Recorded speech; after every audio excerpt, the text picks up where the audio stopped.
This video is a tutorial sheet on calculating margins. Now the purpose of this video is to provide students with a number of examples they can use to test their own understanding. So what you should be doing is pausing the video and trying the questions by yourself. Only look at the solutions once you've made a proper attempt.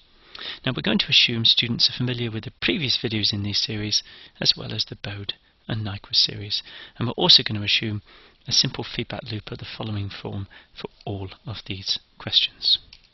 Now just a reminder of the technique we're going to use. For a phase margin, you first calculate the gain crossover frequency, and then the phase margin is defined with this formula here, phi equals 180 plus arg g of j omega g.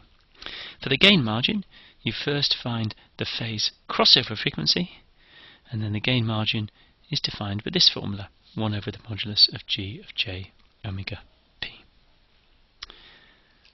Question 1 then.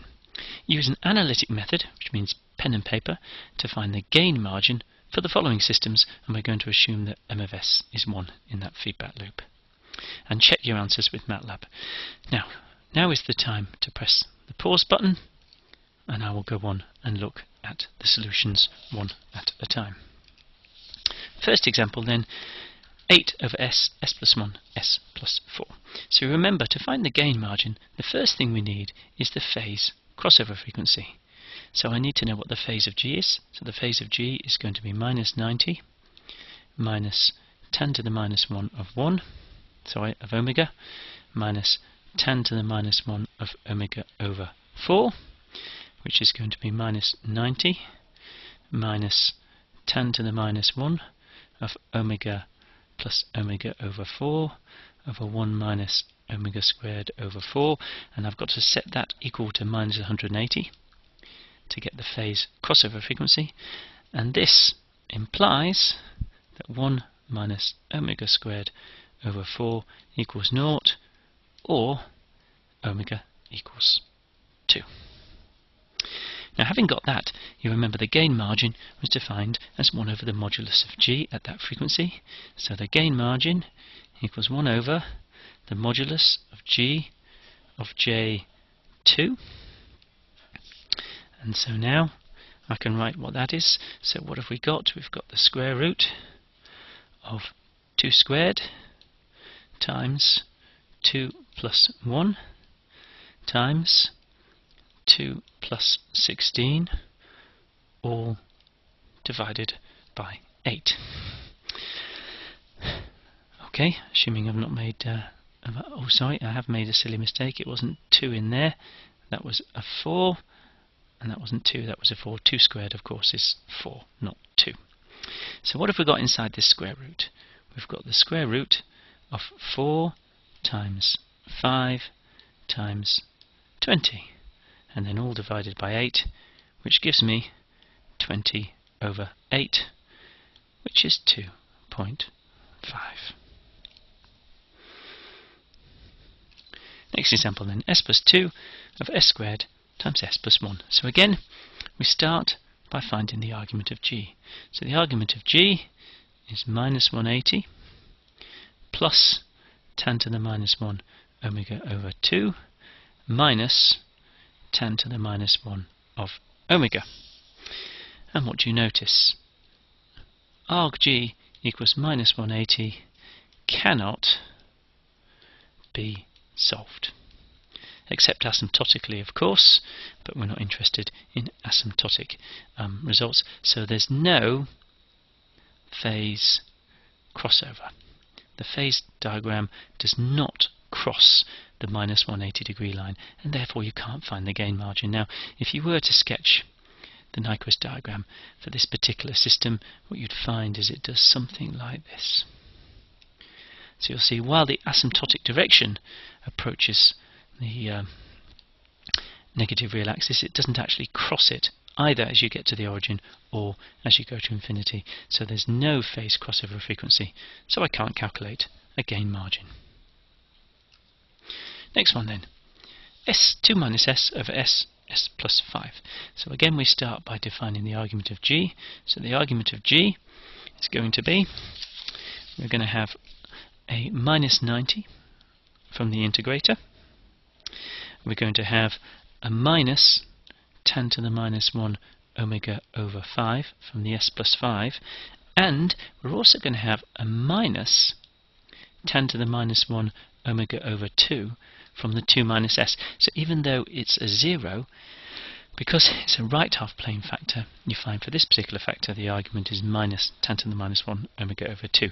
So I can now write the overall phase as minus 90 minus 10 to the minus 1 of omega over 5 plus omega over 2 over 1 minus omega squared over 10. And we're going to set that equal to minus 180. And therefore, we get 1 minus omega squared over 10 equals 0, or omega equals root 10. So there's my phase crossover frequency. It's root 10, and then I use the standard method. Gain margin is therefore 1 over the modulus of g of j root 10. So I now need to put that into the formula. So I'm going to get root 10 times the root of 10 plus 25 divided by the root of 10 plus 4. And if I expand that all out, I've got the root of 10 times 5 times 7 on the top, and 2 times 7 underneath, and of course that 7 will cancel, and the 2 will cancel with a 2 in the 10, so we end up with 5 squared. So what we're going to end up with is just 5. So in this case the gain margin will be 5. Now, you should be able to check your answers with MATLAB, so we'll just do this quickly for this example, but we won't do any more after that. So here's a command window, a file. So what I'm going to do is enter my 3 G's, which hopefully you know how to do by now. So there's the commands to enter my 3 transfer functions, and then I can use this sort of command to get the gain margin. Gain margin, phase margin, and then the phase crossover frequency, which is where I got the gain margin, equals margin G. So if I run that, and there's your answer. Gain margin 2.5, calculated at a phase crossover frequency of 2. Second example. Gain margin of 0, phase crossover frequency is 0, and basically the way you read that is it means it's undefined. Okay, you can't find the gain margin, you can't find a phase crossover frequency, as we said. And the third one, you'll see gain margin 5, calculated at a phase crossover frequency of 3.16, which will be root 10. Now, just to reiterate, we're not going to go through this again for the remainder of examples in this tutorial sheet. We'll assume that you can use MATLAB by yourself to check your working. Question 2. Use an analytic method to find the phase margin for the following systems, again assuming M of S is 1, and check your answers by yourself with MATLAB. Now again, now is the time, if you haven't done it, to pause before we go on with the solutions. Now, this particular one, what you might notice is it's got complex roots. And therefore, it's easier to treat the quadratic factor at the bottom as a quadratic factor, not try and separate it into 2 simple factors. So that's what I'm going to do. Now, we want the phase margin, and we solve the phase margin by starting with the modulus of G, setting that equal to 1, and the modulus of G in this case is going to be 30 over the square root. Now, I'm going to write this by inspection. The real part in the denominator is 4 minus omega squared, so we square that. And the imaginary part in the denominator is 2 omega, so we square that. And so there's the modulus of G. 30 over the square root of 4 minus omega squared, all squared, plus 4 omega squared. Now, what I'm going to do is multiply up both sides of this equation. You'll see I've got an equation here. I'm going to multiply both sides up by the denominator, but I'm also going to square at the same time to get rid of this square root. So what I end up with is 900 equals 16 minus 8 omega squared plus omega to the 4 plus 4 omega squared. And if I rearrange this, I end up with omega to the 4 minus 4 omega squared minus 884 equals 0, and that's simply a quadratic in omega squared, so I can solve that, and I get omega squared equals 31.8, or omega equals 5.64. So you'll notice it's relatively straightforward in this particular case. Now, I wanted the phase margin, so what do I do next? Well, you remember the phase margin is given by 180 plus the argument of g. So what I need next is the argument of g. So I'm going to write out what g actually gives me. So g equals 30 divided by, now I've got 4 minus 5.64 squared, that's the real part, and then I've got plus 2 times 5.64 j. Okay, so this is my complex number, and what I'm interested in is what's the argument of this. Now you'll notice that this number here is clearly negative. Okay, and so the argument of g is going to be minus, that's because that complex number is in the denominator, 180 minus 10 to the minus 1 of 11.28 divided by 27.8. So the bit in brackets corresponds to this denominator. That's the argument of that denominator, and then I've put the minus sign because obviously it was in the denominator. Now what I've got to do finally is find the phase margin, which means add 180 to the argument of g, and so what you're going to end up with is phi is just 10 to the minus 1 of 11.28 over 27.8, which is 22.1 degrees. So what you can see, hopefully, is what appeared to be quite a challenging problem actually doesn't need a lot of algebra to solve, as long as you keep a clear head. Next one then, 8 over s plus 2 cubed. Alright, so you remember again, we're doing the phase margin, and so for the phase margin we start by saying the modulus of g equals 1, and the modulus of g is going to be, I meant to change this and make that a 27. I do apologise, but you'll be able to sort your work correspondingly. So we're going to end up with 27 over the square root of omega squared plus 4 cubed, and what this will give me is 27 squared equals omega squared plus 4 cubed.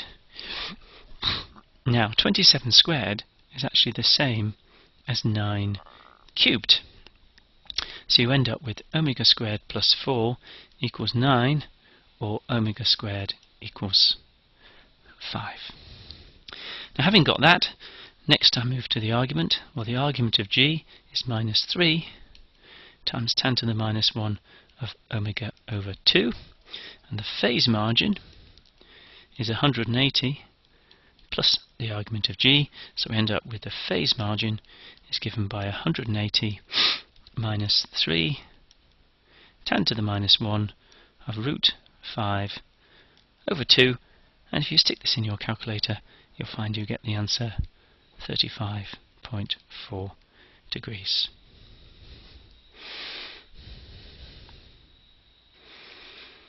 Right, now we've got a number of examples. It says to estimate the gain margin and phase margin of the following examples given the Bode diagrams. So you'll see in the following slides we give the Bode diagram for each of these in turn. Again, what you're reminded to do is pause the video as soon as you see the Bode diagram, try it by yourself, be saw before you see the solution supplied. First example then. Now, remember the technique. All we've got to do is find the phase crossover frequency and the gain crossover frequency and draw the corresponding lines. So the phase crossover frequency is down here. I can see where that is, and therefore the gain margin is calculated there.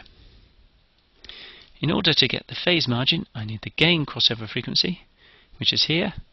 So I follow that down, and that means the phase margin is calculated there. Next example.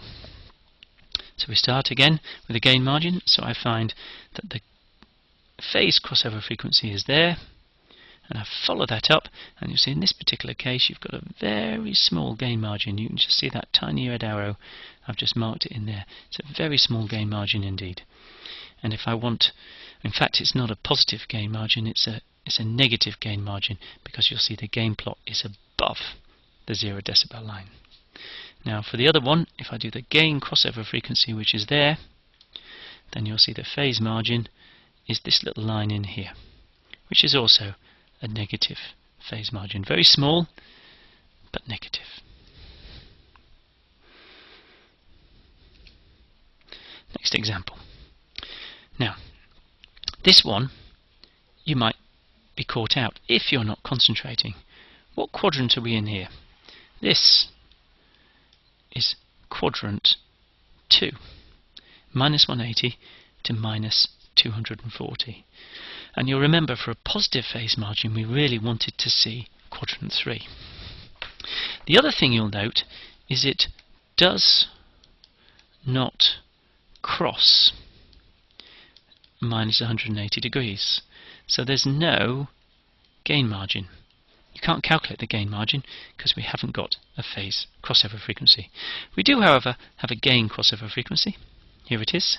So I can follow down from there, and then what you'll see, here is where you calculate the phase margin, and you'll see this is negative because I'm calculating the phase margin below the minus 180 degree line. So I've got to lift the phase plot to get to minus 180 degrees, so it's a negative phase margin. In this particular case, what are we talking about? About minus 45 degrees, something of that order, say about minus 45 degrees. You can get a ruler if you want to be more precise. What about this example? And again, this is written in order to make you think. Again, you'll see there is no gain margin because there's no phase crossover. Right? You can't see the minus 180 degree line.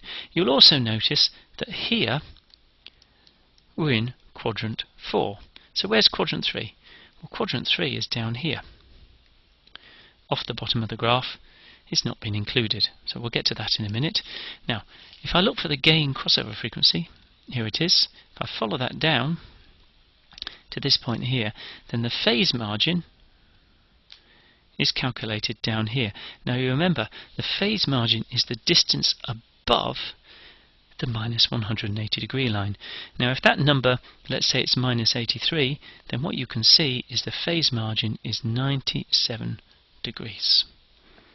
Because you've got the 90 to get from minus 180 to minus 90, and then you've got another 7 degrees up from there to get to that minus 83. So the phase margin here is very, very large. And here's an example of where you will actually calculate the phase margin in quadrant 4. That is quite a rare case, but it can happen. And the last example. This is put here just to make you realize that sometimes MATLAB won't do what you expect. So if you look at the angles on this phase plot, what can you see? 90, 180, 270, and so forth. And you're saying, just a minute, where's the minus 180 degree line? Well, of course, minus 180 and 180 are the same angle. So that's all you need to remember. Do your matching, and then you can overlay the angles that you really want in order to understand this. So what I've done is I've put minus 180 next to 180, and then of course in the same sense 270 corresponds to minus 90, 360 corresponds to 0, and so on. So having done that, I can now solve this problem in the normal way.